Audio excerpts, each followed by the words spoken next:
네, 네, 여러분 안녕하십니까. 최강욱 왜 그러는 걸까요? 최강욱. 여러분, 최강욱이 최근에 하고 있는 일련의 발언들, 암컷, 침팬지, 이런 발언들 있잖아요. 왜 그런다고 보십니까? 저는 오로지 단 하나밖에 없습니다. 네. 아마도 최강욱은, 계속해서 자기 정치 생명을 이어가는 방식으로 이것을 택했을 가능성이 있습니다. 대법원 판결로 피선거권은 없어졌기 때문에 이제 최강욱이 가질 수 있는 그 국회의원 배지의 가능성은 이제 없는데요. 그러나 이제 앞으로 어떤 이 정치권에서 있는 그 신당 창당, 그리고 그것을 둘러싸고 계속해서 일어나게 될 이제 여러 가지 그 토론, 거기에 주요 핵심 패널로 참여하기 위한 그런 작업을 하고 있는 것이 아닌가, 이렇게 보여지는 측면이 있습니다. 특히 이제 그것을 하기 위해서 가장 효율적인 방법이 뭐냐? 그것은 이를테면은 어떤 정치적으로 복잡한 일을 가지고 또는 정책적인 문제를 가지고 또는 신당의 그 어떤 정치 공학적인 문제를 가지고 자신의 존재감을 부각시키기 위해서는 시간도 없고 또 어렵고 복잡하고 자기보다 똑똑하고 그런 사람들이 많이 있기 때문에 그 설 자리가 없다, 이렇게 본 것이라고 분석해 볼 수 있겠습니다. 그래서 최강욱은 가장 민감하면서도 가장 그 입방아에 쉽게 오를 수 있는 그런 소재를 선택했는데, 그것이 바로 윤석열 대통령 부인 김건희 여사인 겁니다. 김건희 여사가 여성이잖아요. 다른 걸 다 떠나서 여성이잖아요. 그러니까 남성 최강욱이 여성 김건희를 공격할 때 거기서 생기는 그 이상야릇하고 이 관종들을 자극하는 그러한 그 요소가 일단 1차적으로 먹고 들어가는 그런 부분이 있습니다. 게다군다나 재채기만 해도 국민적 관심을 모을 수 있는 대통령 부인에 관한 얘기니까 그 얘기에다가 자기는 몇 숟가락만 얹으면 이게 그냥 전국을 돌아다니는 그러한 가십거리가 되는 겁니다. 그래서 지금 최강욱은 가십 정치를 하고 있는 겁니다. 그래서 김건희 여사한테 침팬지라고 했다가 또 암컷들이 설친다고 했다가 그런 얘기를 지금 하고 있는 겁니다. 자기는 이제 저 국회의원 배지도 없겠다. 자기를 누군가가 고소 고발해 주기를 기다리고 있는지도 모릅니다. 이제 그러면서 자기의 이름이 거의 하루도 빼지 않고 국민들 입에 계속 오르내리도록 그렇게 전략적으로 이런 행동을 하는 게 아닌가 싶습니다. 그 광주에 가서 암컷이 설친다, 이제 이렇게 해서 지금 전 국민을 충격과 분노 속으로 몰아넣었던 최강욱, 그 전날은 말이죠, 광주에 있는 전주에 가가지고 조국 전 법무장관 책 DK의 눈물 그 콘서트에서 침팬지 얘기를 했습니다.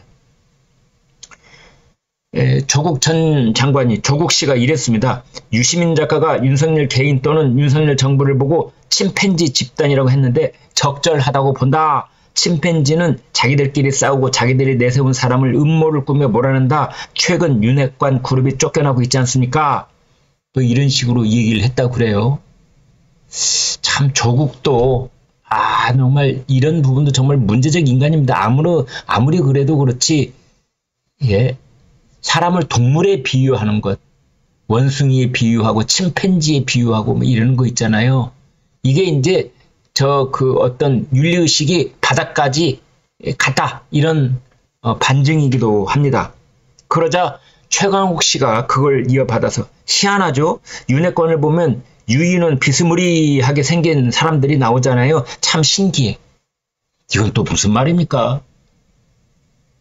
외모를 비하한다든지 또는 어떤 그 특성을 비하한다든지 그러면서 그것을 유인원, 원숭이에 비유를 하고 있는 겁니다.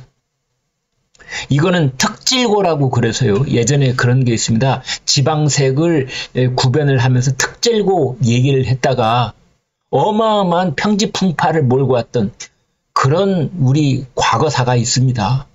지금 이 최강욱은 이른바 젠더 갈라치기, 혹은 진영 갈라치기를 하면서 특질고를 얘기하고 있습니다. 그 원숭이에 비유하고 있어요. 이게 지금 그 여파가 어디까지 미칠지 앞으로 계속 이런 일이 터져 나올 것 같은데 참 정말 걱정이 아닐 수가 없습니다. 그러면서 최강욱 씨가 뭐라고 했느냐. 유시민 선배가 그거 하나 놓친 것 같다. 적어도 침팬지 사회에서는 암컷이 1등으로 올라가는 경우는 없다. 이런 얘기를 했습니다. 네? 암컷이 1등으로 올라가는 경우는 없다. 이 사람은 이제 계속해서 암컷 얘기해요. 암컷. 김건희 여사 얘기하는 거죠. 김건희 여사가 지금 윤석열 대통령보다 앞에 나와서 설친다 그런 뜻입니다. 그래서 침팬지는 1등으로 암컷이 올라가는 경우가 없다. 이렇게 이제 얘기를 하는 것 같은데. 그러자 조국 씨가 옆에 있다가 막 웃었대요. 소리를 내서 하하하 이렇게. 그리고 관객석에서도 웃음소리가 나오고 박수를 치고. 그러자 이제 최강욱 씨가 여기에 업돼가지고 천천히 생각해 보십시오. 무슨 말인지. 그랬다는 거 아닙니까? 그러니까 본인 입으로 김건희 세 글자는 말하지 않았지만 이제 이 대목에서 이게 무슨 말인지 천천히 생각해 봐라. 이제 이런 겁니다. 이것을 전주 MBC가 또 유튜브 채널로 생중계를 하고 그랬다는 겁니다. 그 다음날 이제 광주에 민영배 콘서트에 가가지고 이른바 동물농장 암컷이 설치고 그런 일은 없다. 뭐 이렇게 얘기를 한 겁니다. 또 어제 이제 최강욱 씨가 그 야권 성향 유튜브에 나와서 뭐라고 했느냐. 김건희 여사의 명품백 수수 의혹을 거론하면서 김건희 명품백이 나보다 뉴스가 가치가 떨어집니까? 이렇게 얘기했어요.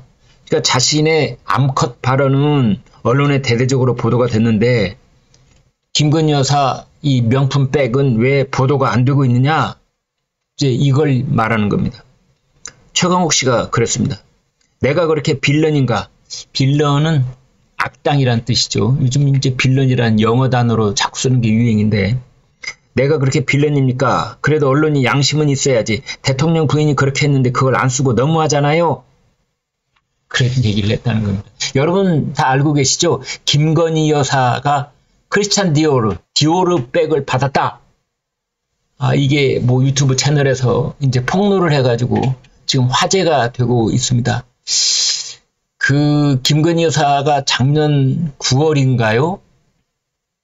그러니까 윤석열 대통령의 그 아버지 되시는 연세대학교 명예교수였던 그분이 돌아가셨잖아요. 윤기준 교수. 그런데 그 이제 김건희 여사한테는 시아버지 되는 분이잖아요. 그 시아버지의 친구라는 분이 김건희 여사가 있는 곳에 그렇게 찾아와가지고 이제 이걸 자꾸만 안기는 겁니다. 그래서 김건희 여사가 뭐 이런 걸 자꾸 이제 이렇게 사양하고 그러는데도 이제 그걸 갖다가 뭐 혹자는 뭐 300만 원짜리다 이제 이런 얘기를 하는데 아무튼 디오르 백을 이제 그랬다. 거의 강제로 안기다시피 그것도 시아버지 친구 되는 분이라니까 좀 어렵잖아요. 이걸 뭐 어떻게 박물관으로 뭐 이렇게 내치기도 뭐하고 이제 그런 좀 어색하고도 애매한 그런 분위기 속에서 이걸 안기고 더더군다나 그 사람이 그걸 사진을 일방적으로 찍은 겁니다. 영상을. 그래가지고 지난 9월에 있었던 그것을 이번에 또 공개를 하고 이러는 겁니다. 그것도 반정부적인 그런 채널에 가가지고. 참, 이런 일을 볼 때마다 이런 생각이 듭니다. 그, 김건희 여사를 담당하고 있는 경호팀이라든지, 그 수행 참모들 있잖아요. 정말 대우각성해야 됩니다. 자신들이 할 일이 뭡니까? 이런 사람들이 접근하는 것을 차단해야 되는 거거든요. 김건희 여사를 자연스럽게 보이면서도 그 동선을 철저하게 연구하고 미리 이런 인물들이 접근할 수 있는 가능성 다 차단하고 그래야 되는 답사를 다 해야 되는 거 아닙니까? 어떻게 이런 사람들이 접근을 해서 절대 달갑지 않은 그런 사람들이 다가와가지고 이런 거 막 앙지고 도망가고 앙지고 그러고 다 누군가 또 영상을 찍어놓고 해가지고 그걸 나중에 이런 식으로 또 공격하는 그런 빌미를 만들어 놓고 이거 문제가 아닐 수 없습니다. 아무튼 최강욱은 지금 암컷 발언에 대한 사과는 하지 않고 있는데 대신에 뭐 이재명 대표, 홍익표 원내대표 그리고 조정식 사무총장까지 당 지도부 3역이 모두 다 사과를 했습니다. 대리 사과. 최강욱 참 대리 사과를 받았어요. 아무튼 최강욱은 술 취해서 아무 발언이나 하고 있고 그 대리 운전하는 사람들이 있나 봐요. 대리 사과했습니다. 네, 여기까지 하겠습니다. 여러분 고맙습니다.